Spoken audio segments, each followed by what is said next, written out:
That ain't looking right.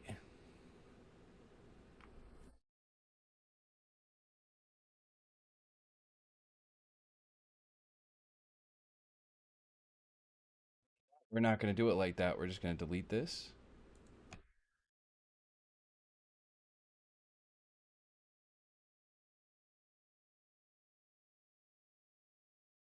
Window capture. YouTube chat. Go.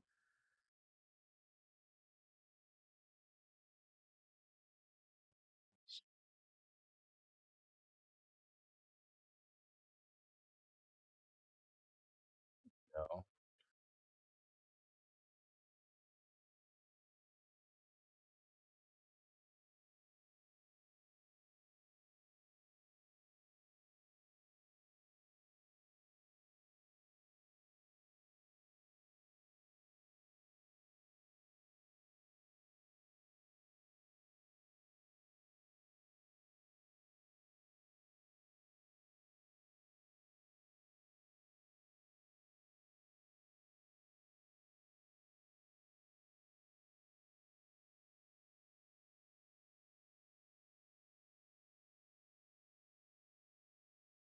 Come right here. Guys, I'm setting up for something I've never done before. I apologize. That's what's taken so long.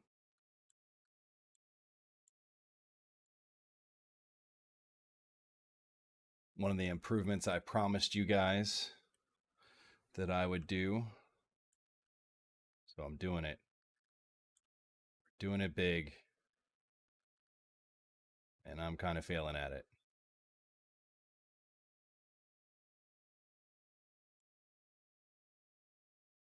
There we go.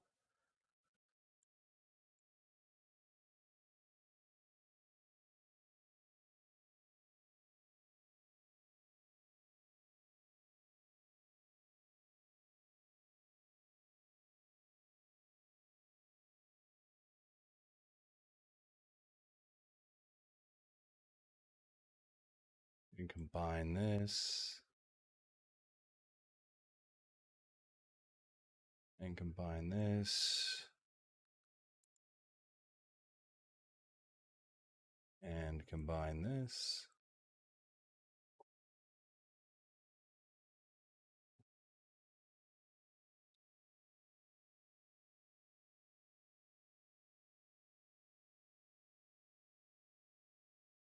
Beautiful.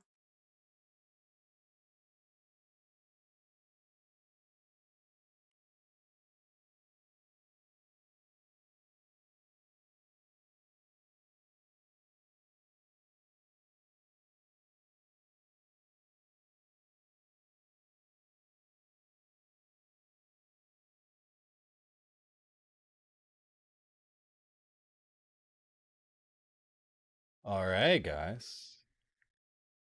Welcome, welcome. How are you guys doing tonight? How is everybody? Welcome to the stream. We're getting this going, baby. Big baby, baby. Welcome to Fire Geek, Luna Girl, Miss Fifth Ace, JT the Giant Peach, and of course, you know it's me, the Cardboard Crusader, Alex, doing the damn thing. Sorry for the long technical difficulty. As you guys can see, you can now see our chat. And I actually might look decent tonight. You know, I'm a savage. Oh, what's up, Northern? Good to see you too. One of the things that happened is I had to figure out how to pre-schedule a stream, and I ended up terminating the stream I wanted to be on. And then I needed to open up another OBS, but the thing is if one OBS is using your camera, you can't see the other camera, and it caused the camera to fritz out. It was a mess. And then you would not believe how difficult it is to get YouTube chat up. So I need to get like a production assistant to like handle that business. We're gonna go ahead and pop up a new window, and we're gonna open up Discord. We're gonna open up our sources. You guys can find all of the topics that we should be talking about, at least a few. In the under today's date, with in the channel in our Discord, podcast subjects.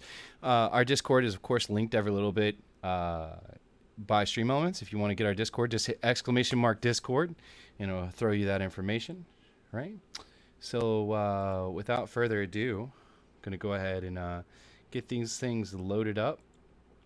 We had a lot going on today, guys. Some stuff happened last night while we were talking, and it actually kind of goes along with the subjects we were talking about last night. It's just kind of crazy. We're going to get into a deep legal conversation tonight. It's not, I'm going to try to keep it in layman's terms. I've also scheduled for a friend of mine, a good friend of mine, who's an attorney here in North Carolina, to come on the show with us and have a discussion, so that way he can talk about the legalese without me having to keep saying over and over again, this isn't legal advice. I'm not an attorney. So, and again, he won't be giving you legal advice either, but he can speak on specific things as it applies to the doctrine of law and how he interprets it without the possible negative side effects of that follow for me. So yeah, let me finish getting these loaded up, if it'll ever stop being crazy. This is just nuts, man. Some of the stuff today is gonna be nuts, guys. Just so you know, it's gonna be a little crazy. So, guys, we follow the format. I'm gonna have film movie. Oh, Tarkin's not gonna be with us tonight, but that's okay. That is fine. Let me make sure everything's displaying okay. Oh yeah, we're good. We got this. Oh yeah. Oh yeah. Oh yeah. Love it when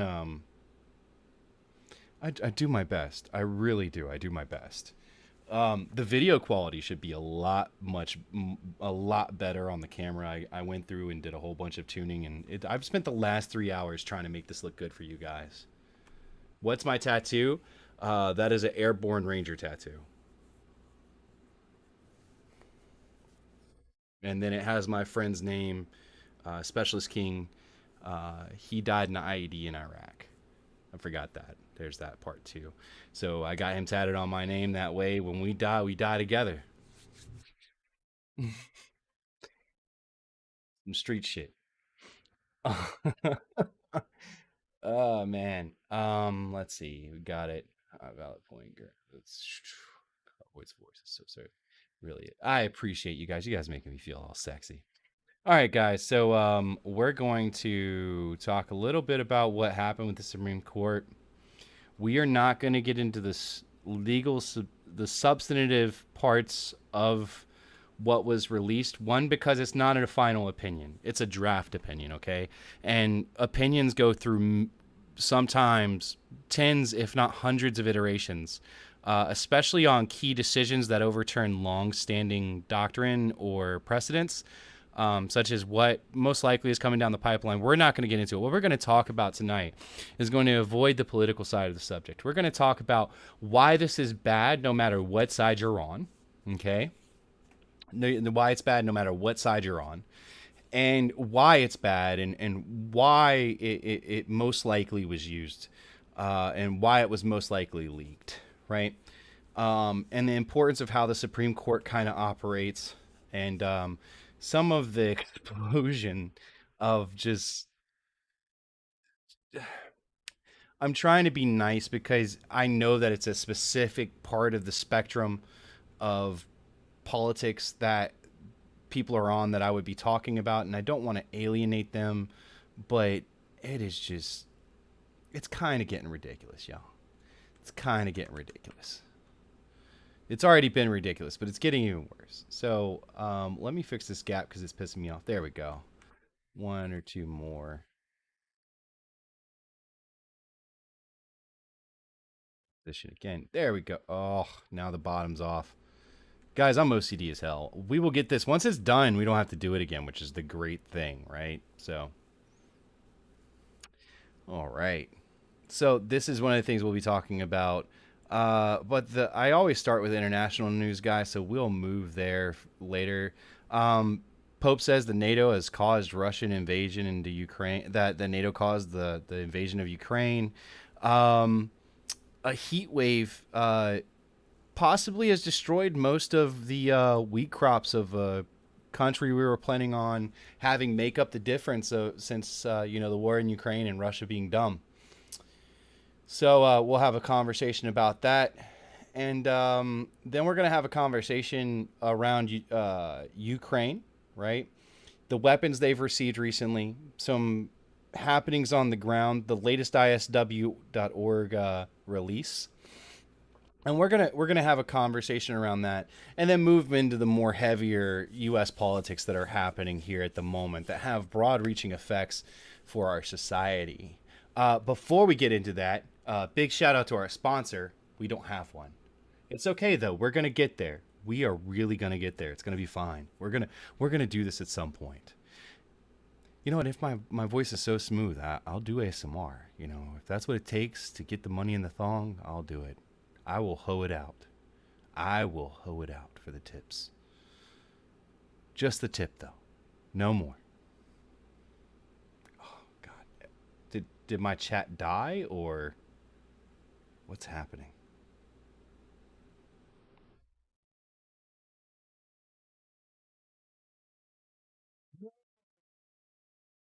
Oh, I lost all my viewers. No one's watching.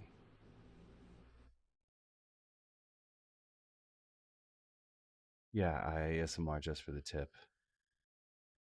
What is going on? Something's wrong.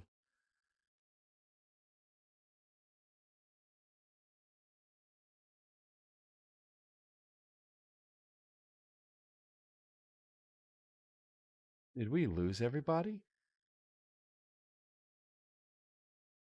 No, I mean, here, I'll just show it to you guys. I don't mind. Sometimes I need to watch this. Like, this should be more than this, right? Um, and it doesn't show me. Usually, it'll show me the people who are participatory, participants. It just shows you guys, and that's it. So something's going on with YouTube and the way it's reporting my stream. Maybe is probably what it is. All right, guys. So before we dive in, I'm gonna go grab a quick drink. I apologize. Tonight's going to be a little bit more of a different podcast because I was doing things for 3 hours.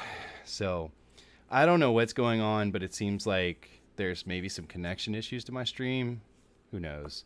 They're shadow banning me, man. Me and my 16 viewers are making a difference on the internet, you know? That's how it works. People's self importance sometimes is fun to make fun of. Uh, but how you doing, man? Fire. I don't think I've ever seen you in here. How'd you find out about us? Where'd you find us from, man? You said you were glad you could make it. Do I know you in real life? Ah, you came from Whack Milk's stream. Okay, so you were recruited by Fifth. All right, definitely, definitely. All right, guys, let me grab that drink.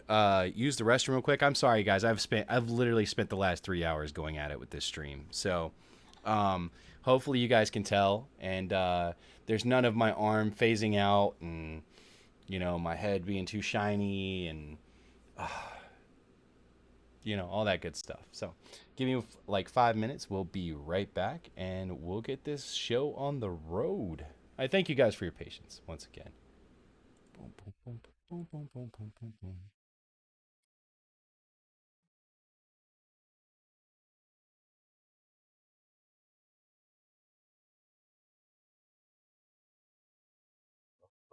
Oh, you guys get to see the new Be Right Back screen too. Transition.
Not sure that had much to do with international interest other than a suppressed populace that is suppressed by a minority. Yemen. There's some argument there for Saudi Arabia. Iraq. We're not going to get into the Iraq War. I participated in the Iraq War, and whether we went there for false auspices or not, Saddam Hussein was a horrible man. And if you met some of the people that I met while I was in Iraq, such as a man who literally had his uncle, his brother, and his father were fed to hungry dogs that had been starved and ripped to pieces by them, okay, as a punishment, right? A man who grew up in a village where they were purposely starved as punishment for not complying with what Saddam Hussein wanted. Um, we're gonna stay away from that subject. I disagree with how it was presented in the false intelligence that happened and stuff like that. But at the end of the day, I think it was the right move. He was a horrible man and deserved to be removed from power. Um, In the past, Ukrainians have criticized the Pope for describing their conflicts with Russia as fratricidal, which they have said plays down Moscow's aggression. Absolutely. Northern Lights, there's nothing to gain except him looking a lot like he's supporting Ukrainian genocide. But he also told Putin it wouldn't be a sin if he committed suicide. Yo, did he really say? Oh my! I gotta look that up. I gotta fact check that. Hold on. Told Putin it would not be a sin if he committed suicide.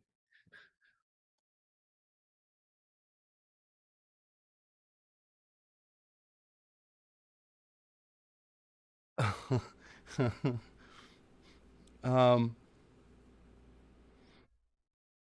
Okay, I can't find that, so I can't verify that. North, I can't verify that. But I was looking. Let's see. She's talking about fifth ace. You can join Discord and join the voice discussion. Absolutely. If you guys want to join, I welcome people to join me in the voice discussion. That's supposed to be the idea of this. We had a good one the first night, and it has not been the same since. So, um, we'll see. Let me tag some people real quick. At Crusader Captains, at Templar.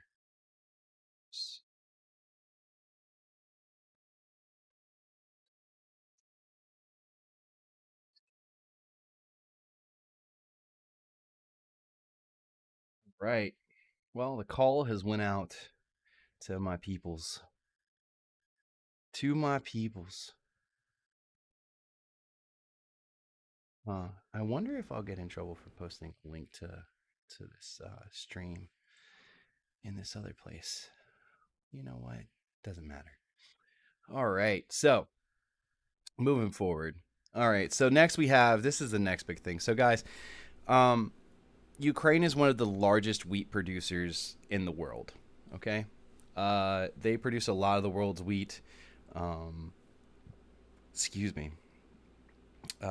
And it is really, they provide a lot of they're the breadbasket of the world, right? And Russia has stolen a ton of grain and a ton of wheat. They've stolen farm equipment, tractors from farmers, and they're just making it to where it's going to be really hard for Ukraine to plant this season. So Ukraine is looking at basically 50% of their normal harvest. And now India, which was going to pick up a lot of the slack and said, hey, we're going to grow a bunch of wheat and make up for it. Yeah. Make sure you guys like and subscribe. Absolutely. Hit the like button. It really helps get us up to the top of the thing, to the top of the search results, and helps with that algorithm. But a heat wave is scorching India's wheat crop, and snags their exports plans, which they had tried. They were thinking, hey, we could fill the gap, and it's not seeming so. An unusually early record-shattering heat wave in India has reduced wheat yields, raising questions about how the country will balance its domestic needs with ambitions to increase exports and make up for shortfalls due to Russia's war in Ukraine. Gigantic landfills in India's capital, New Delhi, have caught fire in recent weeks. Schools in eastern India state Odisha have been shut for a week, and in neighboring West Bengal, Schools are stocking up on oral rehydration salts for kids. It's burning hot, guys. On Tuesday, Rajgara, a city of over 1.5 million people in central India, was the country's hottest. The daytime temperatures peaking at 46.5 degrees Celsius. That's like 115 Fahrenheit. They did it for you. Never mind. Temperatures breached 45 Celsius. It's just crazy. In 9 other cities. Um, but March was basically the hottest on record in India. People talk about climate change. We're not going to go into that right now. Um, it's insane. So with this early heat wave, it's really going to hurt the international markets, uh, and it's I just don't even know what to say about it. Um, you know, what do you do? Russia has destroyed the ability for us to make wheat.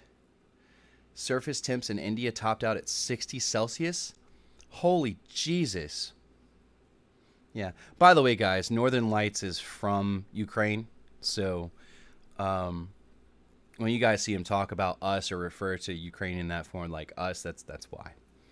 Um, we don't need this food drought. Summer is going to be painful. Summer is going to be painful, but like think of you'd be surprised how many things have wheat in them, right? Like flour, tortilla, anything that has flour in it, that's wheat, right? Your bread, your chimichangas, right? Any flour based tortilla, right? Flatbreads, hominin, soups have wheat in them a lot of times as a thickener. I mean, it's one of the most common ingredients in almost everything that you eat every day. Crackers, pudding, I mean, you name it. And we're looking at a reduced global supply of over 35 to 40% in wheat. Like that's a lot, guys. That's a shit ton. That's not an actual measurement, but you get what I'm saying. So, yeah, anyways, it's gonna be interesting to see how this is how this works out. We're gonna go to the Institute for War also next. Um, and look at the assessment for this. But guys, I'm really worried. If we have food shortages, right, I think this will be the first time that Americans have ever truly experienced real food shortages outside of supply chain issues. And I'm not sure how Americans will react. So, um, it's going to be interesting. It's going to be interesting. You know, we'll see. We shall see. Let's see what's going on. Uh, Celiac people won't be immune. Yeah, but have you ever looked at um why can't I think of what it's called? The what you call it free. Um Basically stuff that doesn't have wheat in it. That stuff is just entirely yeah, gluten free stuff is super expensive.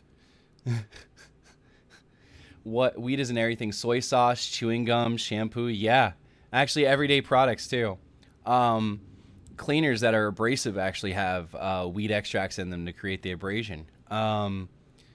Wheat dust, for example, is used in anything from explosives to fire starter logs. Wheat dust is highly flammable and highly explosive. By the way, guys, it's one of the way you can make a bomb. Don't do it.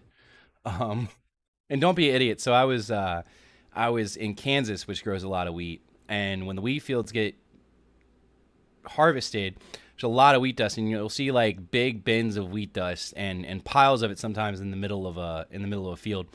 Do not take your four wheeler with exposed hot ass exhaust headers and do jumps over the wheat grain piles. Yeah, it's crazy. Let's look. Let's Google it. What?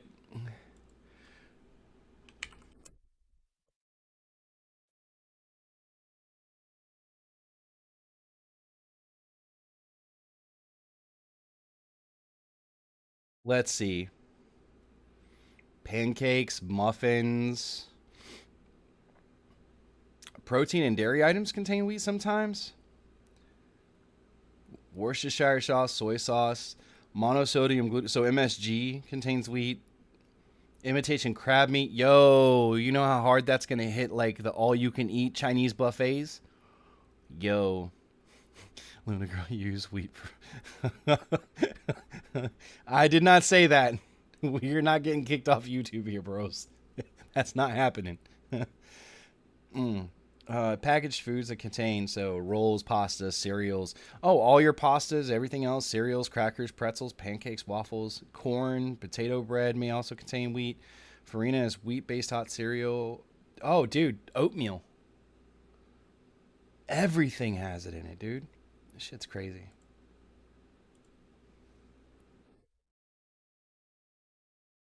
This is crazy.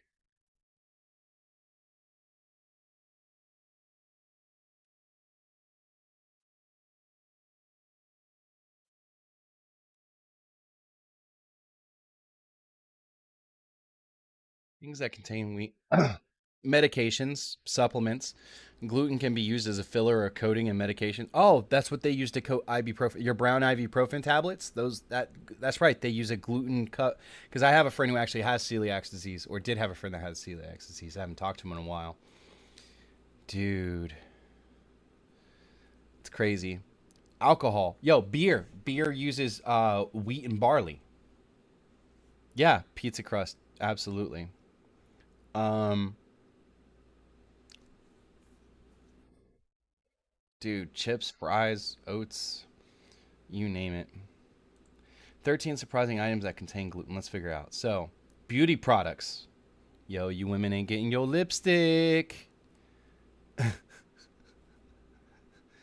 Um, no, I'm not. I'm not. I wasn't playing out like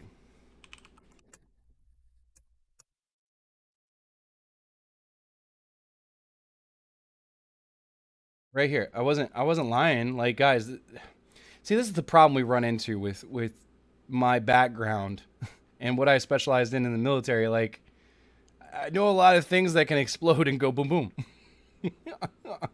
Yo, duck. However, accumulation composed with dust and work can lead to a far greater cost. As seen, neglect and housekeeping, proper handling of combusted dust can lead to property damage, injuries, and loss of life. And it's such a big deal that literally Oklahoma puts out stuff. And oh man, they have a. Oh, let's watch this. Let's watch this grain dust explosion. Oh Lord Jesus, come on, guys. I want to see this. Let's see.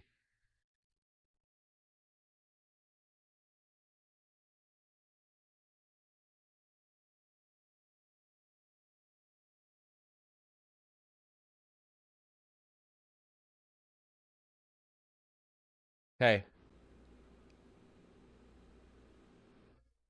just that little bit of wheat dust does that. Yo, I'm telling you, shit is super explosive.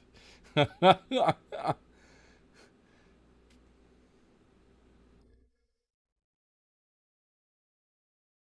is super explosive. It's nuts.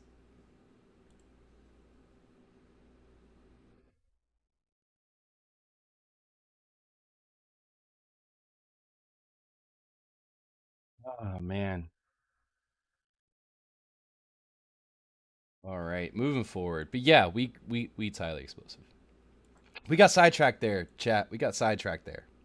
Um, I blame it on the alcohol. All right. Tonight's sort of weird because I have no one to really bounce off of. It's you know what? I'm gonna figure out how to do this solo. It's all right. So wheat containing products are also going to see a price hike too. Less supply, more demand. Absolutely, that's the thing. Anything that contains wheat, you guys got to think. We're looking at 30 to 35% minimum less wheat on the market worldwide. Okay, and though the U.S. could have made up for it, we're past our planting season. Blame the Wheaties. You're horrible, man. You're horrible, dude. All right. So, I mean, I don't know what we're gonna do as a world. I think we're gonna run into food shortages, especially with that much wheat just being missing. I mean, India was planning on making up for the exports, and now it's not even sure it's gonna have enough for its own people. It looks like it's not going to. Um, Russia has stolen so much grain; it's ridiculous. And the longer this war goes on, the longer it's gonna take um, be able to figure out how bad it's actually going to be.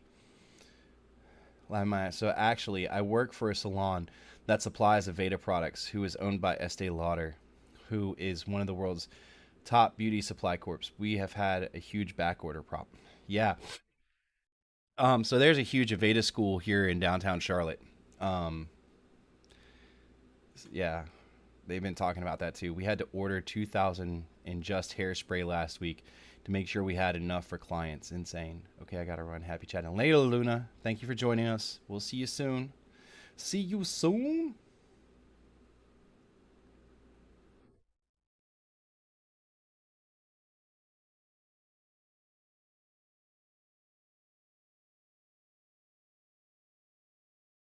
Oh, okay.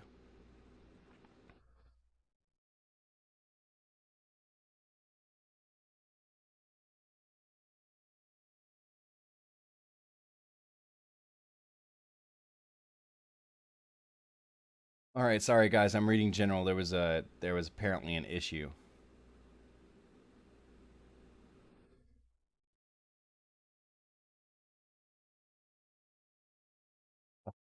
I don't have time to deal with this. I'll let my mods get it. It's okay. All right. Anyway, so moving forward, going down to VC chat. There goes my hero. Um, if it's already an issue, I can imagine how bad it's gonna get. Yeah, I know, right? Oh, what's up, Zach? Welcome, welcome. Good to see you, my dude. Welcome back. All right, so let's move on. We don't. I don't have a lot to add to this. I just think that it's not boding well. If we see food supply shortages, we could see riots and other things. And um, I think our politicians will be able to use that against Russia and churn people's opinions if they weren't already against Russia. Definitely away from Russia's favor in any form, right? So we'll see what happens. All right, so on to the Ukraine war. So, Ukrainian officials reported with increasing confidence that the Kremlin will announce mobilization on May 9th. So basically, they expect Vladimir Putin to actually declare war on May 9th.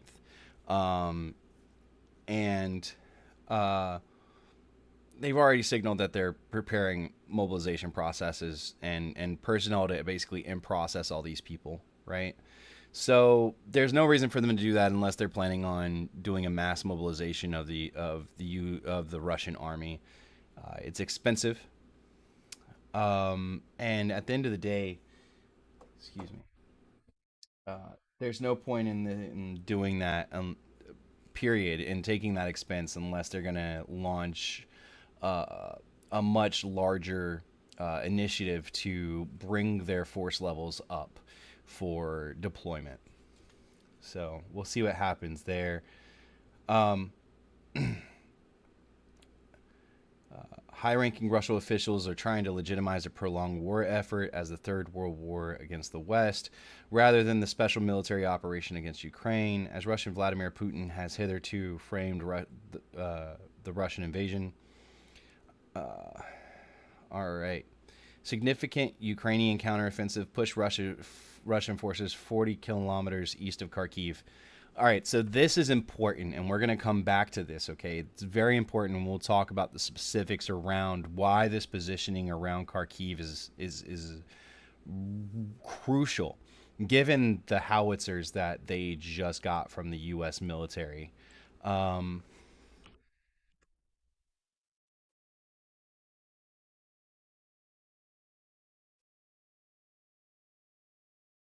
so, one second, guys. I'm looking up something really quickly so I can make sure I speak correctly. Um, Basically, the U.S. provided them with 155 millimeter howitzers, right? Which is the M177, I think, is what it's called. Uh,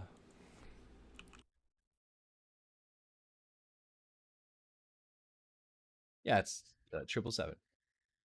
Yeah, the M777. I was right last night. Yes, I didn't check that out, but it's a 155 millimeter artillery piece.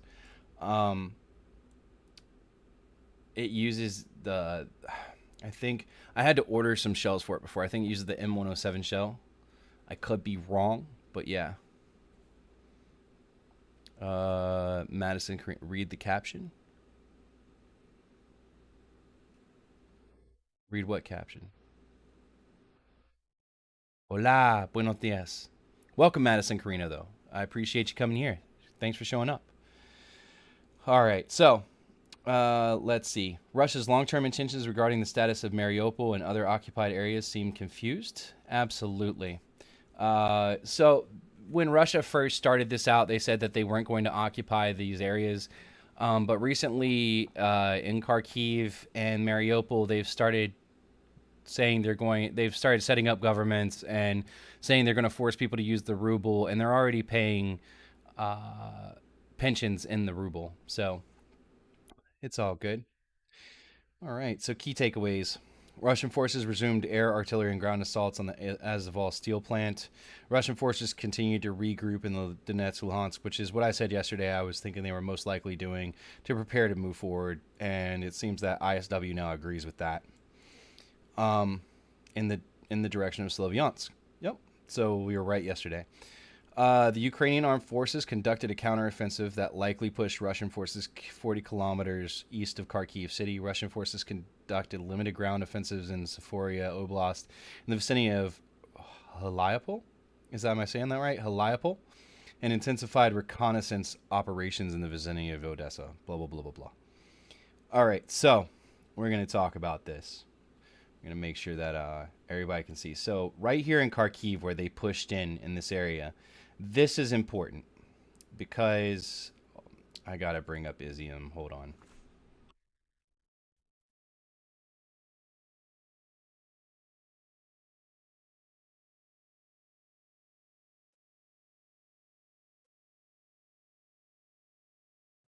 So Izium, if we look here, and then we look for Kharkiv, all right, you see this right here? This is where they're sitting, right here around Chehov. And the problem that you're going to have... Oh, what's up? It's your girl. Okay. And Zach, what's up? Propaganda phase. He knows so Zach says it's the propaganda phase, Jay the Peach. He knows it's just war. He needed some time to try and drum up support for it. Absolutely. So by them being here right around Shoev, what has happened is that Izium is where the command and control for most of the forces in Donetsk and Luhansk are, right? This puts them in artillery range. By this push that they've made forward, okay, which is right over here, by making this push forward, they can now hit, which is right here. They are now within artillery range to be able to lay down massive artillery fire onto Izium around that command and control structure. Russia has put a lot of its force. It's trying to create the logistical support to support these troops to move forward, okay? And they've created motor pools and forward operating bases. They've started to create logistical support routes. Now all of those routes and all of the infrastructure they set up because of this loss around Kharkiv will allow the new assets that Ukraine has been sent by the coalition of NATO countries that are providing them with arms, the ability to hit them with artillery, to hit them with indirect missile fire, to be able to coordinate and attack their supply routes. And Ukraine's already shown a unique capability that the Russians are currently lacking to do what's called dynamic based targeting, right? So static based targeting is this is a power plant, this is a missile silo, this is a warehouse, right? Those things don't move. You can launch a missile at them. They're not going to move from where you launch the missile at. You're fine. Now, generals, right? Supply convoys. You have to be able to actively collect intelligence and redraw the targeting based on directional movement when you're trying to target these things with munitions that are being fired from miles away. Okay? Miles away. And that is what's called dynamic targeting, the ability to hit a dynamic target. And dynamic means it moves everywhere. It's not static. All right. So, well, let's see. Once it's declared an actual war by them, let's draft everyday civilians to fight in order to backfill spots where soldiers were lost. We'll talk about that in a minute too. But this is a giant win for the Ukrainian military. It means that basically either they're going to have to focus to retake that area around Kharkiv, or they're in a lot of trouble because Ukraine is going to easily hit them. Is easily going to be able to attack those supply convoys. And Ukraine knows that if you starve a force out, you don't have to worry about fighting them. And they showed that with how they fought around Kiev. And at the end of the day, it doesn't matter how big or how advanced your military is if you can't supply them. Supply and logistics. I was a quartermaster. Okay, so this makes me proud on the inside. I was a quartermaster in the United States Army. Supply and logistics. If you can't supply your military, they starve and they can't fight. It doesn't matter what you do. Oh, cigarettes are not $14 for me. I don't know what you're talking about. I don't mean to be Professor Cardboard. What can I say? Ah, man. But this is great news for the Ukrainian military. I'm not sure how Russia is going to deal with this. They've shown a failed ability to be able to coordinate their efforts. And right now they're rushed to try to reinforce and reinvigorate and reconstitute their BTGs and bring forces into the theater that are effective. Have just been a miserable failure. Miserable failure. And yeah, I feel bad for the Russians who don't want to be in this war either, Jay the Giant Peach. But unfortunately, this is war, and they're on a side that's fighting it. You don't want to be a part of it. Sometimes you just got to take a massive stand, and I know some guys did, and they got bullets in their head, you know. But I think that'll be taken account whenever this makes its way to criminal tribunals, if it ever does. Not a Mountain Dew, guys. It's an emergency. No, I'm not. I grabbed the wrong can.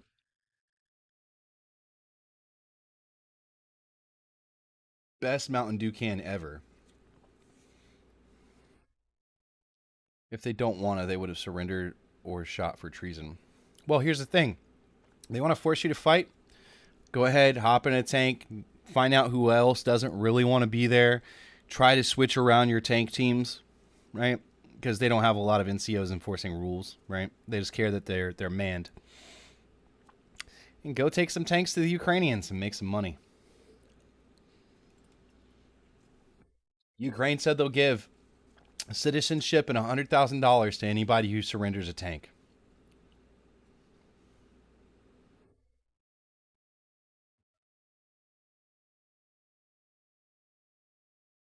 I know. But this is great stuff for them.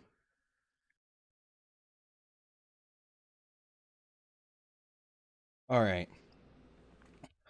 So, Russian forces continue to conduct unspecified offensive operations southwestward of Izium towards Barvinkov. I'm not even going to try to say these cities today. I'm just going to say it as close as I can and not work on it. So the Ukrainian General Staff stated that elements of the airborne forces, the VDV, 1st Tank Army, 20th, 29th, 35th, and 36th Combined Armies, and the 68th Army Corps are operating in Barvinikov direction and suffering continuous losses. Russian forces continue to fire along the Donetsk-Luhansk front line and did not make any confirmed ground attacks. Blah, blah, blah. All right, so this is where I was talking about the cutoff, right? So let me zoom out of this a little bit. So I was talking about how there's like this imaginary, it's not really an imaginary line, this is a main thoroughfare. They are trying to use and contain, they're trying to get around the forces that are here around Rubiz and Popsna, I think is how I was told to say it. There are considerable Ukrainian forces here, and what they want to do is they want to basically branch out and take this and cut them off, envelope them, and close. This is the one place where Ukraine is struggling because they have to not only fight on the front, but also make sure that they maintain open routes to their back.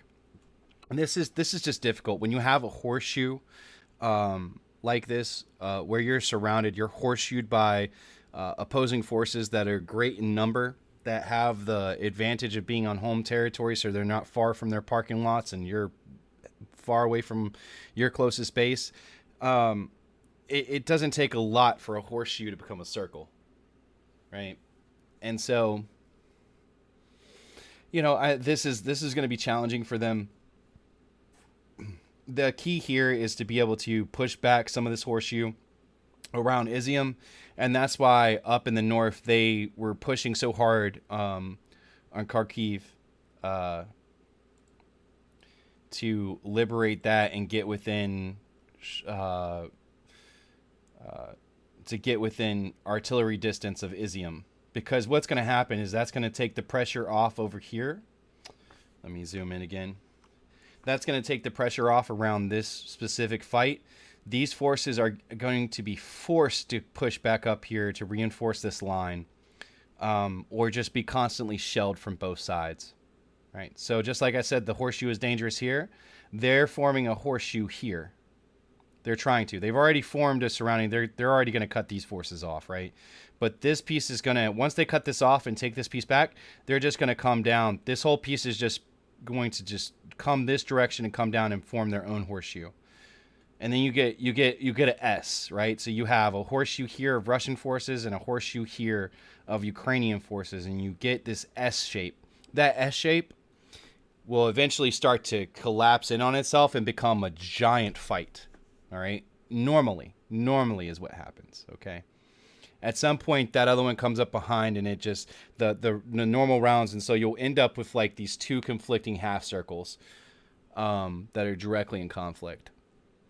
So Zach says, yeah, this is a tricky spot. They need to maintain an exfil path. Exactly. Let's try not to use. So exfil path is basically an escape path. It's exfiltration, right? And yeah, those can close up quickly in those types of positions. This type of horseshoe where it's the force surrounding you, not you surrounding the other force, is exceptionally dangerous, right? So here they're pushing in, right? And on this horseshoe here, they're pushing out. So there is a difference in the way they're going to maneuver. What's an NCO?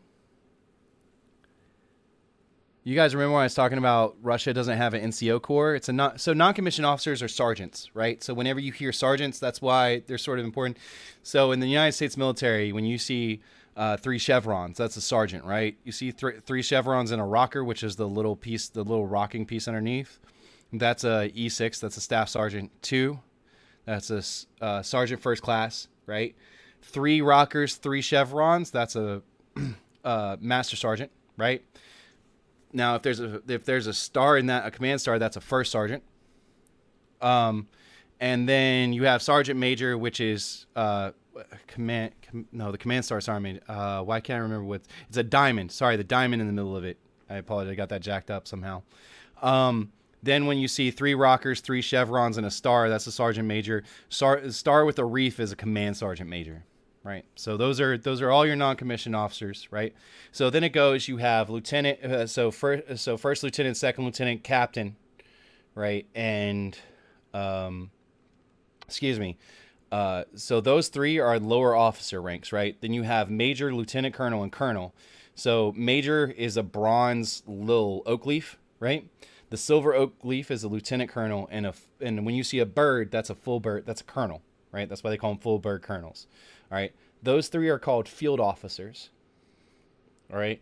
And then after that, you have flag officers. Flag officers are all the generals. Okay. And then you have the little warrant officers over here who are sort of their own unique thing, right? So in the military, when you become a sergeant, you become a non-commissioned officer, right? The difference between a commissioned officer and non-commissioned officer, there are many, but the primary one is that commissioned officers could eventually become the president of the United States if like a whole shitload of other people are taken out. We weren't going to talk about why they're important and what makes them different.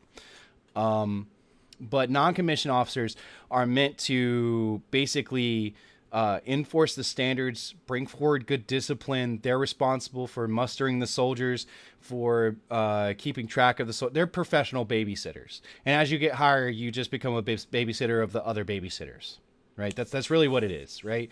And they lieutenants get to blame you for shit. So lieutenants just basically get to blame you for shit. That's really what it means. Your butter bar, when he fucks up, they get to yell at you because you didn't teach him better. It sucked, dick. You get a new butter bar or fucking silver or new or silver spoon, and you're just like, oh god. And then especially the ones that they're like, I outrank you. Tell me more about this. Technically, they do outrank you, okay? Technically, they do outrank you. But if you're a butter bar and you show up in my S4 or my G4, right? And you come off the cuff with like, well, you need to do what I say. We're not going to get into this. I do have a story around this. But I promise you, that sergeant major outranks your ass, okay? My sergeant major will outrank your ass. I don't care if you're a commissioned officer, right? Um, and especially when you're in the, I don't know about the military, but especially when you're in JSOC or, SF type. So JSOC is Joint Special Forces Operational Command, right? Uh, anyways, um, when you're in those types of, it's more important that you're right than what your rank is. And most of the time, you'll find no one's going to question you in your specialty, right? No one's going to ask me, trying to contradict me about how you maintain and fix firearms, because that's kind of my job. Or about, hey, what does this explosive do and how do you use it? Most people aren't going to fight you about that one, right?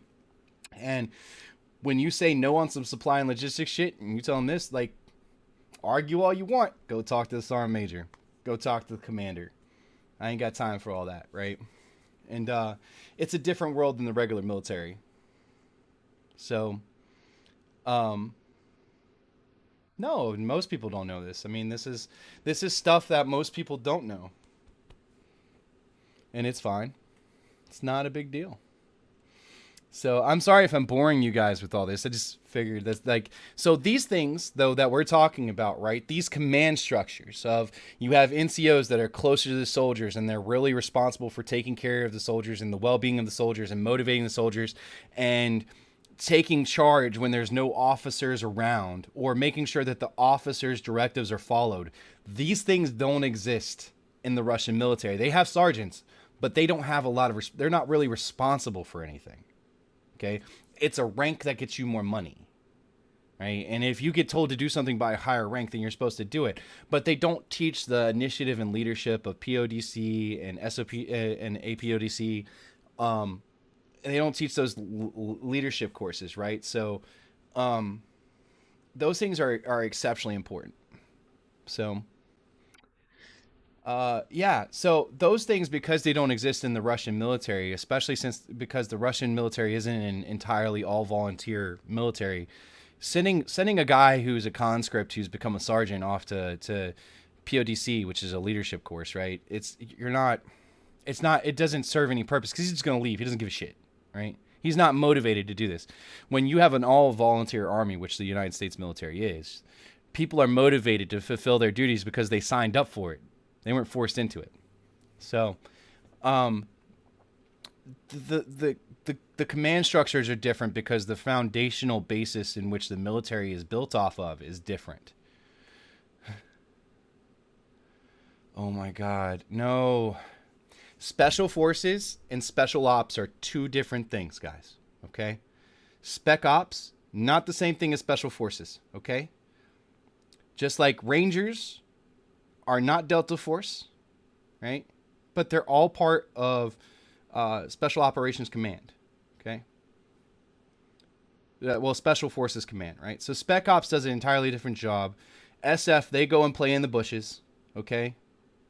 Hide and go seek. Rangers blow shit up. All right? And Delta Force doesn't officially exist. Special Ops is not the same as Special Forces. Yo, you want to piss off some SF guys? Call them Spec Ops.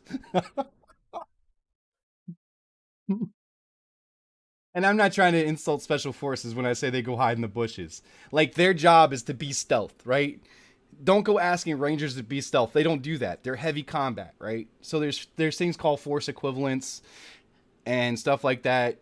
Rangers are equivalent to this many infantry on a per basis, so you can spend smaller regiment. Rangers have chalks, not platoons. We're not going to go into the structure. That's way too much detail. Anyways, but um, basically the yeah, we're just not going to go there. Um, but SF guys, their job is to go in, they infiltrate, they get behind enemy lines, they train enemy forces, they do some really crazy cool shit, and their job is really dangerous, right? And basically, Rangers are like the grunts of special forces. They go in, oh, make shit go boom, right? That's we level shit. That's what we blow. We don't go in to be stealth. You send us in to make an example, a show of force, shock and awe, as it was referred to by George W. Bush. Um, it's fine. It's all right. Um, so yeah, it's a really broad topic. We're not gonna get into it. You know what? The chair force actually doesn't mind that. Yo, the Air Force got. Yo, I'm gonna tell you something else. So in Germany, the Air Force had to stay in our barracks for a deployment. They got substandard housing allowance for staying in army barracks. These bastards. Okay. By the way, I tell all my friends, kids who are going in the military, like, if you can go into the Air Force. I listen. I love the army and I love the things I did in the military. Okay, but if I had the chance to do it again, I would absolutely be in the Air Force. Oh, so PJs, they're part of Joint Special Forces, joint for JSOC. So sorry, I'm tripping up on my words, but um, pararescue. PJs are pararescue. They're basically the special forces of the Air Force. You have Force Recon Marines and Navy SEALs, right? So those are all part of it. As the BTG graphic and the podcast subjects trying to find the Russian rank graphic I found earlier. So actually, Fort Benning put out a really good thing on BTG. So hold on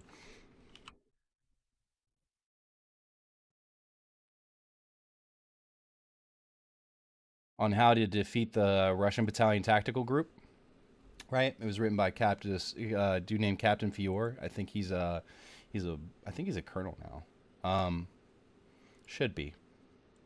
But he's a really brilliant strategic mind. Okay, guys, there's also a difference between strategy and tactical, right? So, tactics and strategy are two different things. Strategy is decided by flag officers. Tactics are carried out by ground units.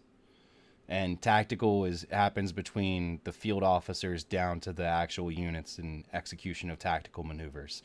And then maneuvers are the thing you execute in your squads, right? So you have strategy that's determined by the flag officers, right?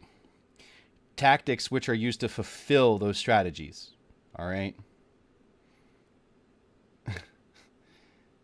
I'll tell you how to piss off the army in a bit. I'll also tell you how to piss off the Marines. So you have tactics that are used to fulfill those strategies, okay? And units that are used in those tactics, all right? And those units execute maneuvers, tactical maneuvers. And then the squads execute the maneuvers that make up the squads and the companies execute those maneuvers, all right? And that's the basic structure of how modern combat brigades work. there's been a componentization of the United States military where they made them much smaller and more mobile and less dependent on each other. And no matter what, that same basis is the foundation of how the United States military works. So, yeah, the difference between design and implementation. You'll hear people a lot of times who aren't experienced talk about, oh, they're just, the generals are worried about using these type. Generals don't worry about tactics. That's not their job. Okay. Tactics are a specification of execution. So, yeah. So, cool. Well, congrats on that. Working on them planes. Okay. So one piece and then we're going to move on. So we'll talk about this. So I made this up. I'm very proud of myself. So there was a bar I was at, and we were there, and there was this girl, and I was there with my friends and my girlfriend. And I went to the bar because my girlfriend went to the bathroom and wanted another drink or whatever. There was a girl sitting at the bar. Her drink was getting low. She looked kind of bored. And I was feeling good. So I was like, hey, do you want a drink? So I bought her and me a drink, and I asked her name. And as I asked her name, this guy walked up and said, hey, man, what the fuck? You talking to my girl, whatever? And I saw the devil dog tattoo on his arm. Oh, devil dog is the symbol of the Marine Corps. It's like their little mascot. It's a big ass bulldog. And so Lance Corporal Vasquez, I'll never forget it. I found that out after the fact. So he's just talking all that shit. I'm like, dude, I was just buying her a drink. He's like, yeah, whatever. You think you're one of those dudes who likes to come up and like put their moves on some other dude's girl and like don't know their place. And he's like, you're one of them army dude. You're one of them army assholes, ain't you? And I'm like, oh Lord Jesus, here we go. Now, mind you, there's this. So one of our guys, he was this short little dude, right? Sergeant Leatherman, and we made fun of him because his name was Leatherman, and anybody who knows there's a multitude called Leathermans, all right? And there's a lot of jokes, but we're not going to go there. But this short, big, like just hulking, like I'm 215 pounds, okay? When I was pure muscle. And right now I'm like 230, but I'm fat as fuck. But like this guy was like the Hulk. Like he was just one of them big shouldered, broad, had a fucking triangle for an upper body type deal. Like he like had like the triangle, inverse triangle, right? And just short, stocky dude, had a chip on his shoulder because he was short. And he's sitting beside me, and he's getting a drink with me, right? And he was there with me. And so can't remember. So I'm sitting there, I'm like, listen, man, I know you're pissed off because you have to travel with a bunch of seamen and you only come when the army wants you to, but don't take that shit out on me. His girlfriend snickered at that shit. Right? Snickered at that shit. And he turned red in the face. You could see he got mad. He got silent. Now, guys, if you're going to attack another person who has combat training, do not cock your arm back first. You jab. Okay? You jab. Be quick. Don't give me the signal. Right? Don't give me the signal like, oh, because I'm going to know it's coming. Also, anybody who ever shows you, oh, I'm going to catch your fist or I'm going to catch your... That shit don't happen. Okay? That's not... You bob and you weave. Right? Don't telegraph the move exactly. Right? So don't let me know it's coming. So as soon as he did this, I was like, oh, here we go. And I saw what side it was coming from. And I just moved out the way. And when I did, mind you, Leatherman was right here. He was aiming for my throat. He moved. Leatherman's head's here. He just smashes Leatherman in the side of the face. Didn't face him. Okay? They may have the devil dog, but literally Leatherman was literally the human version of a bulldog, okay? This motherfucker is ridiculous. Leatherman his drink goes flying. He looks at his drink and says, motherfucker. And I remember just a hand, big black hand, just pushed me out the way. And I just saw this dude the other guy was taller than me. He's like 6'2". Fucking Lance Corporal Vasco was like 6'2", 6'3". And you just see this short motherfucker just bend this motherfucker in on himself. It was crazy. So then the rest of the Marines see this shit. Our Army guys see this shit. And next thing you know, the bar is getting cleared out of normal people. There's a lot of people. I shouldn't tell this because it makes the military look bad. But the shit happens, okay? Yo, Leatherman crumpled this dude. It was hilarious. All right. Needless to say, by the way, in Germany, the Polizei, there is no such thing, okay, as police brutality. And they have shock batons, guys. So all I remember is, like, I'm already drunk by this point. Some shit's going on. And, like, Polizei come in. We all stop. You hear some other people still scuffling or whatever. You hear Leatherman in the back like, man, fuck that shit. I ain't scared of your batons. I'm the juggernaut, bitch. And right as he says, you hear, he's like, ah, shit. And you just, yeah, Leatherman's a honey badger. yo. He gives no shits, right? Until he gets shapped. Okay? The Polizei gave no fucks. And we're all like, we all get loaded up in the van or whatever. And I remember it, like, and there's this one kid. I'm sorry, give me a moment. His name's Foot, like Foote. And Foot's like, yo, I smell piss. And fucking Leatherman's like, shut the fuck up. I pissed myself. Yo. So we're sitting in a holding cell with this motherfucker. Fucking pissed down his leg.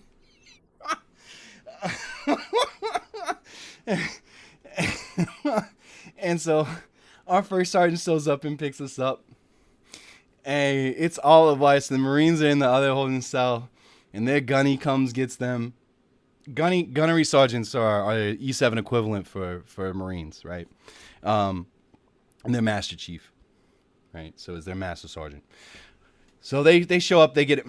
So we get told we got to go shower up, get changed, and get into fucking formation. It's like 5 something in the morning at this point, right? It's almost formation time, and it was like 6. And so we get in, and we're waiting. We're sitting there, and ain't none of us moving out of formation. None of us are moving out of formation because we're like, we got told be here. We're going to stand here until they make us. So we're all formed up. And we see some Marine sergeants step in front of our platoons. Like, what the fuck? Right? Like, y'all like fighting, huh? You heard y'all like to pick a fight with some of our Marines. Now, the fact was, we didn't start the fight. It was always going. It was always burnt. Okay. Anyways, moving forward. We didn't start the fight, but we wasn't. Nobody says shit. You don't talk back to NCOs, right? You just listen to what the fuck they say. It said, so we got a deal for y'all. Since it was about it. It's a lot of paperwork if we're gonna write this all up. So here's the deal. Today, you guys is the ass of ours.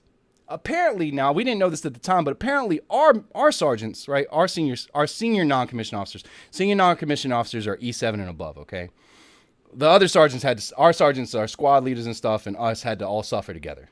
All right. So sent me this today. Explains how his crew of friends are outside of the department. Yeah. So anyways, our senior non-coms are over there with the Marines getting to have fun. And apparently their sergeant got to come have fun. And so the whole bet, here's the deal. If you quit, you get your Article 15. If you hang, we're going to act as if it never happened. Now, common sense would let you know that they're not going to write one person up because that would implicate everybody, right? But we weren't paying attention. We just wanted out of that Article 15 because you don't get paid a lot in the military in the first place. And Article 15 does a few things.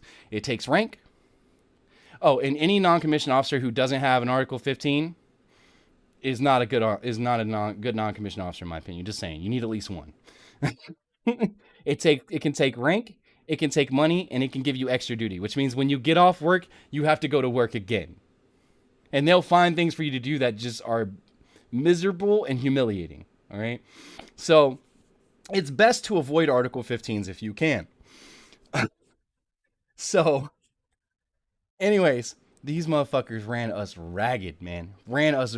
I've never wanted to fall out of formation. Fall out means just you break formation. You stop in the middle of a run. You break out because you can't hang, right? You can't fall out. So the whole thing, you fall out, you get an Article 15. I ain't taking the risk, man. That's half my month's paycheck. I would lose half my month's pay if I did that shit. And they can do that because they feed you. They pay for your housing. So taking half of your money They legally can do that shit. Bye. Later. Later, shorty. Um, but yeah, man, that shit's crazy. Um, so yeah. I don't know how we got on the subject, but it was a good aside. It was a good aside. Wish there were some people to talk with me here, but it's all right. So yeah, but that's soldiers are humans too, guys. We are imperfect. But yeah, but this article I brought up, I'll put it into the VC chat. But yeah, man, you know what? I don't regret it. I saw the world. I did some really cool shit. I have medical benefits for the rest of my life. Um, I don't regret it. I don't regret it at all. Um, oh man, there were some trying times, but it was super fun, dude. It was super fun. I'm gonna have to heavily edit this video later. I just snitched on some people. But nah, man, it's the military was a hell of an experience.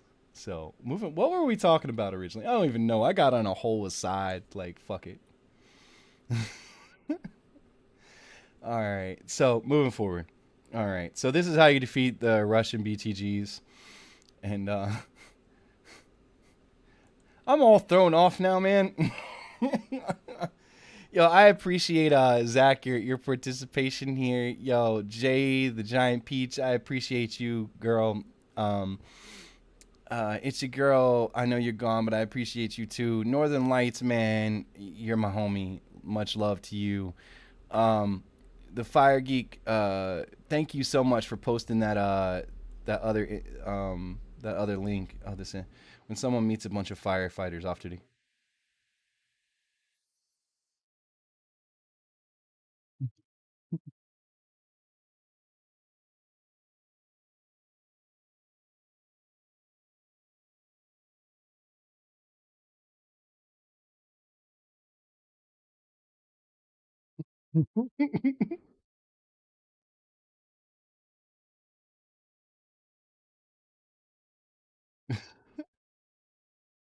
Let's see. I gotta go find in podcast subjects. Okay, let's see. Um,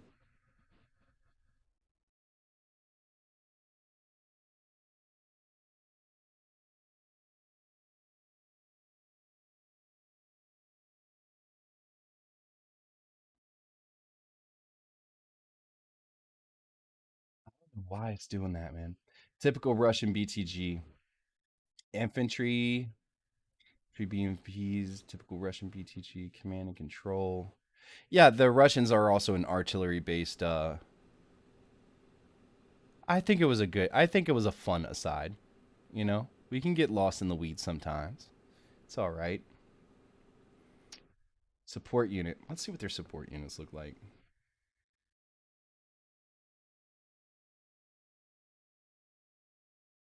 Fuck was that?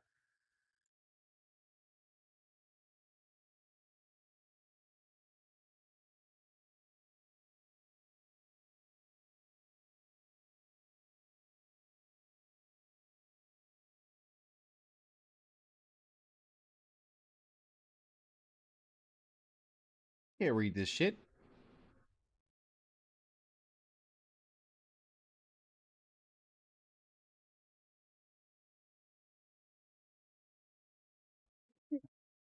All right, but no, getting pinched off is bad. But yeah, guys, like there's different purposes to different parts of the military.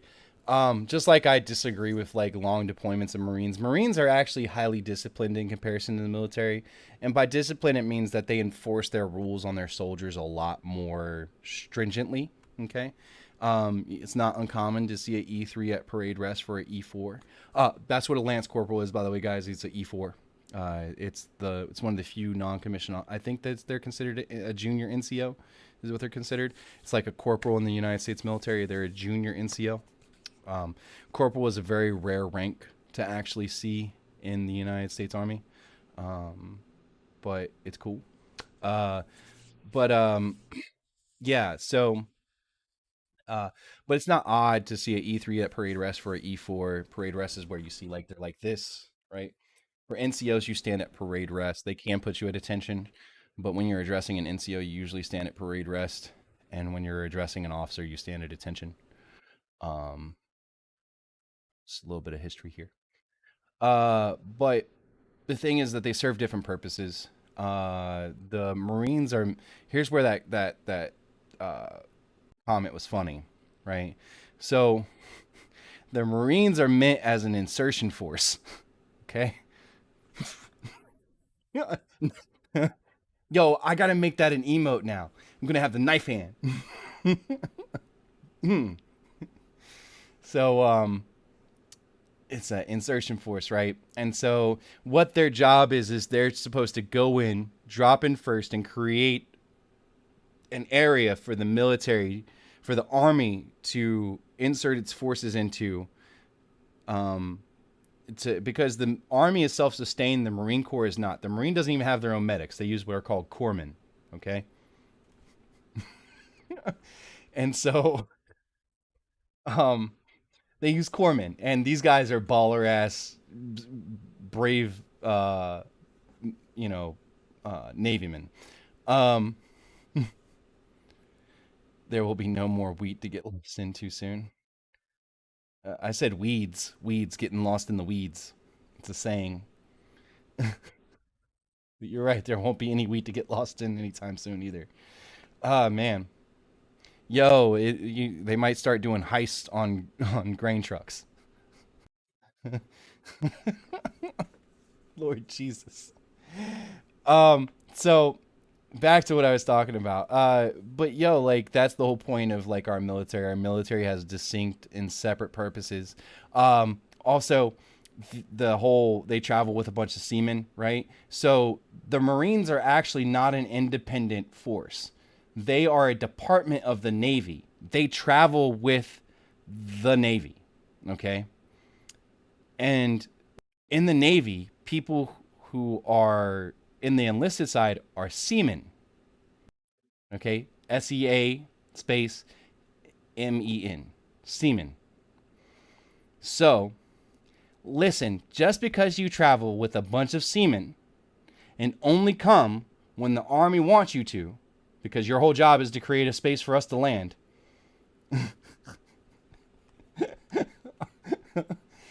ain't my fault, right? It was literally attacking three things that they find super insulting. And don't get me wrong, I love Marines. They're fucking great, right? I'd fight beside them any day of the week, especially their riflemen and their Force Recon Marines. Love Force Recon. Them dudes are badass. They fucking like to drop into water and do some crazy shit. Okay. Attachment. Well, there was a setup. Got me. Navy, 60 sailors get on a ship, 30 couples get. Oh, what's up? Oh man, that's wrong, but kind of true. Yo, so the thing about the army is they call us leathernecks, but I really didn't get a like besides ain't ready to be a Marine yet. Like that's the only insult I ever heard. I haven't heard any good army insults. So they call us grunts, right? And leathernecks. And we call Marines crayon eaters, and there's all types of stuff. But it's all in fun because guess what? Whenever we're outside the wire, we all bleed green, right? It don't matter. I mean, the Air Force kind of bleeds blue, but whatever. We'll take them too. It's okay. We love you. So, but we all bleed green. It's that simple. You know, I used to tell it to people like this. It's like, yo, you know what the crazy thing is coming from the streets? The army is basically the biggest gang in the world, except we legally have gigantic fucking guns, right?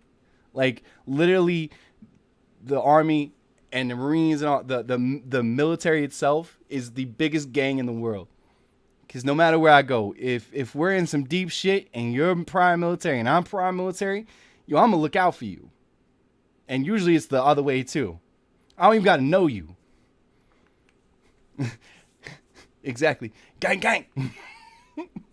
Except we're trained in this shit. Like we'll body you. uh so anyways, but no, it was good. It was fun. So, moving forward. All right, let's reopen close tab. And bam, that was the Izium one. Reopen close tab. But basically, the Russian military doesn't have any of this, right? It's just a bunch of ragtag motherfuckers that are following the officers' orders. And if you take out the officers, they have no organization whatsoever. So, bang bang. That 11 Bravo. If you ever hear people talking about bang bangs, that's that. Or okay, now it's an energy drink, but it wasn't before. But if you hear people talking about 11 bang bangs, that those are infantrymen, 11 Bravos, right? That's the designation for the infantry MOS. Um, the Marines technically don't have infantrymen; they have riflemen, which are the cross rifles you'll see on their suits. Also, their sabers are for looks; they aren't really sharp. Don't let them lie to you. um, let's see what else. What we got going on here? Blessed be the wheat thins. Wheat thins. Oh my god! Now I have Stewie stuck in my head talking about wheat thins. Lord Jesus. Are you guys having fun tonight? Is this an engaging conversation? Are you guys enjoying the conversation? Have I gotten too far on the aside? You know, the whole point is to have an interactive stream here and to create information while also having fun about it and to bring in other people's views. So, oh man, it's craziness. It's craziness. General chat. It's very fun. Okay, cool. Dig it. Zephyrsky. It's interesting. Let me promote him. I gotta promote. Hold on, gotta add some people to the Crusader squad.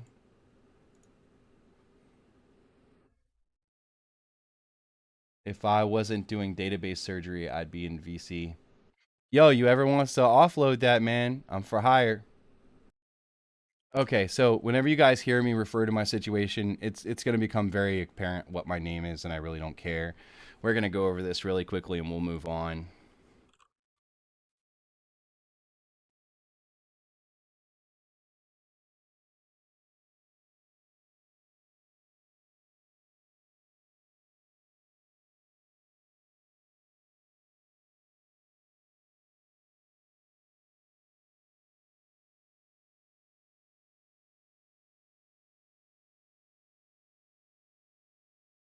Yeah, about that.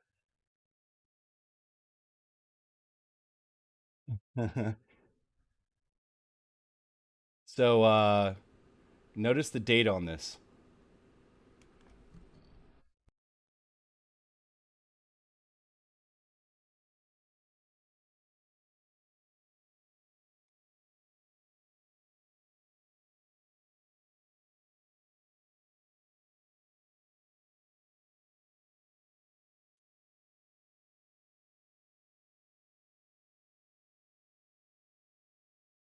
I've been awaiting trial for 5 years. They will not try my case.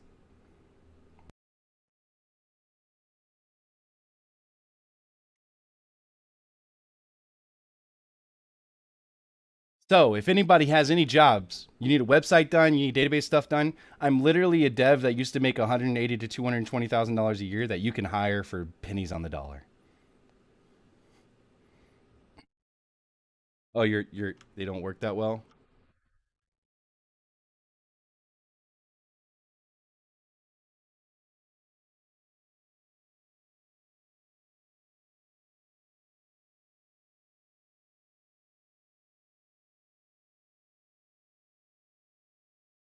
Can you see that?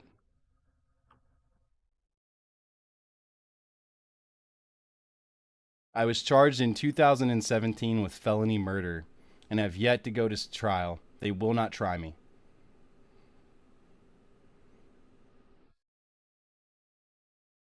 But if you run my background check, this pops up and it shows up as murder. It doesn't show up as first degree, second degree because of the way they did it. The AG's in charge of it because of the way they charged me and some shit that went down. So the AG is the adjutant general. The district attorney was kicked off the case and is no longer in office. The sheriff at the time, his son did some crazy shit, and they both got removed from office, and his son got charged with felonies. We're not going to go into it, but yeah, I can't force them to trial. I'm not going to talk on exactly what happened because that's not in my best interest. Um, there have been abbreviated statements given by others about that situation, but I don't give a statement in full publicly to anybody. So, um, so when you guys hear me talk about my situation, and my situation, I was doing good until my situation, and I'm just waiting for my situation to be over with. This is what we're talking about. Um, you know, and when we talk about when I reference things like what I did for a living, okay, if you look at what the average, when I talk about my experience and what I did for work, so this is the highest level of application architect you can see.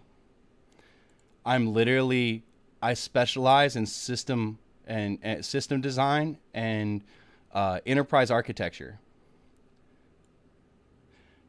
I architected Bank of America's background check system, like all of it. And then a guy who was brilliant named Ian helped me execute it. For you guys who wonder why I say, yeah, I know a little bit about nuclear, this is why. See that? I'm sorry, let me increase the size. Because that's what I did. I specialize in secure application engineering with high data throughput, terabytes of data.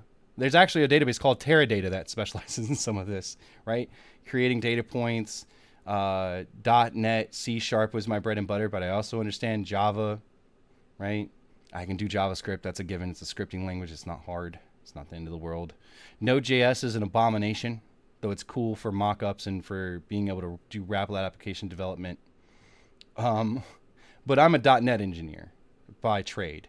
And then I became an architect by understanding the things so application architect and system architect. So, yeah, if you guys know anybody that's looking for someone to work on contract, hit me up. Because I scrape by getting small contracts. I literally am doing brochure sites. I architected a system that is one of the largest data throughputs that I did heavy data implementations for Fortune 10 companies, and I'm writing small business websites. I'll do it. I don't care. It's money. All right. I ain't complaining. I got that hustle. I don't have a college degree. I have a GED. Okay. I didn't get my college experience until much later after I was all year professional in this shit. So there we go.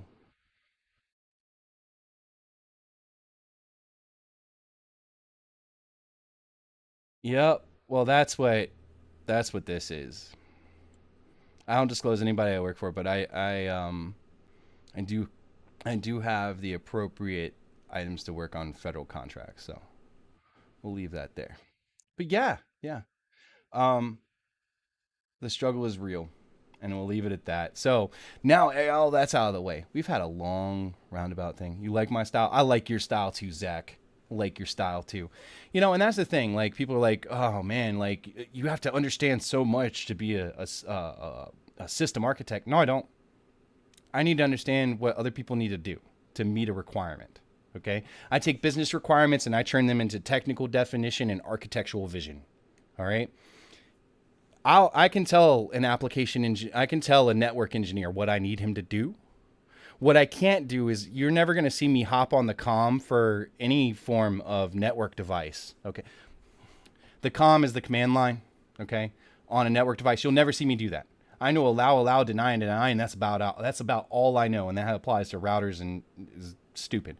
Like I don't know how to configure a Juniper firewall or a Juniper application firewall or a Cisco intrusion detection prevention system, right? IDPS. Um, and actually IDPSs used to be cards you slid into the actual router to extend its capabilities on a Cisco router. Things are ridiculously. I mean, I'm an architect. I create the architectural diagrams, and this is how you're supposed to implement it. Here's the architectural vision. Here's how I want it built. Here's the componentized architecture I want you to use.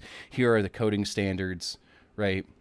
Uh, it's kind of like that, Zach, but like I write code after the fact, and I create the building blocks. So I create. So if there's a big foundational piece to architecture that crosses over across multiple application stacks to create consistency through patterns, right? So you have design patterns, design implementation patterns, stuff like that. Creating the foundations for those patterns that create consistency across application stacks is part of what I do, right? So some people don't have time to build out this whole bottom piece, right? They're focused on the application they're specifically working in. I have to build those bottom pieces. Don't call me a project manager. It's kind of insulting. No insult, no disrespect to project managers. And I have to make sure at a macro level that the system complies technically with the regulatory requirements and the business requirements, and align each one of those requirements to a specific component, and make sure that those components, when they're built, actually fulfill those needs. It's fucking crazy. Don't No, I am not a BA. I do not do NML diagrams. No. And I don't do okay, I do UML diagrams. But I also do state diagrams, right? I do use case diagrams. I can barely type. Took 4 months to figure out Discord. I can mess with wires all day, but if I can't see it, my brain doesn't think it exists. So that's the other thing, right? Getting used to understanding, like, we're getting to derailed. I'm just gonna minimize this. We're just gonna have a conversation. Fuck it. Getting used to dealing with abstract ideas is the hardest part, right? YAML. I'm gonna mute you. I'm gonna mute you.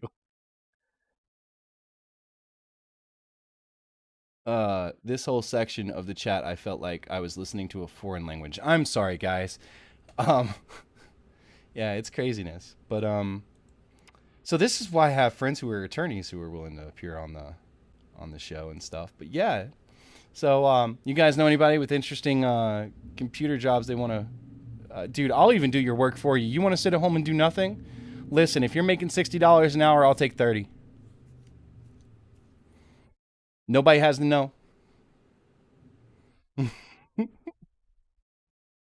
Ignore me. I don't want to derail the channel. It's fine, man. We're good. It's my channel. I can do what I want. It's the great part about it.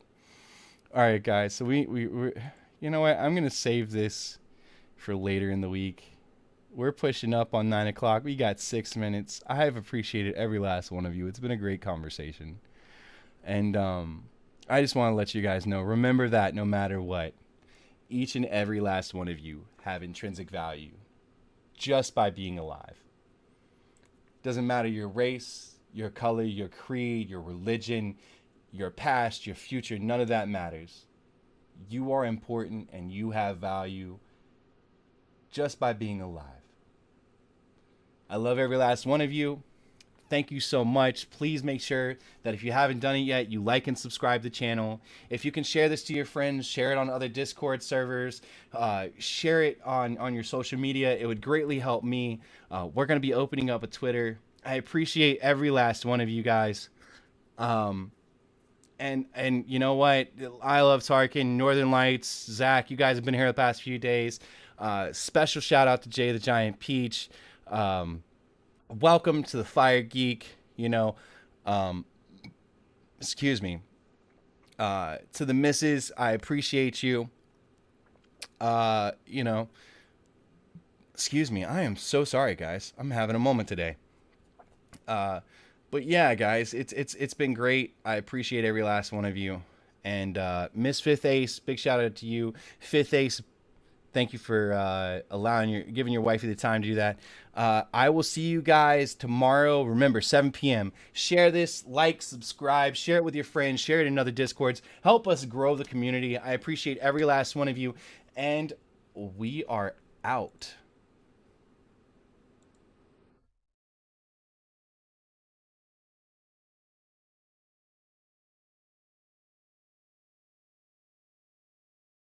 I'll get it right one of these days.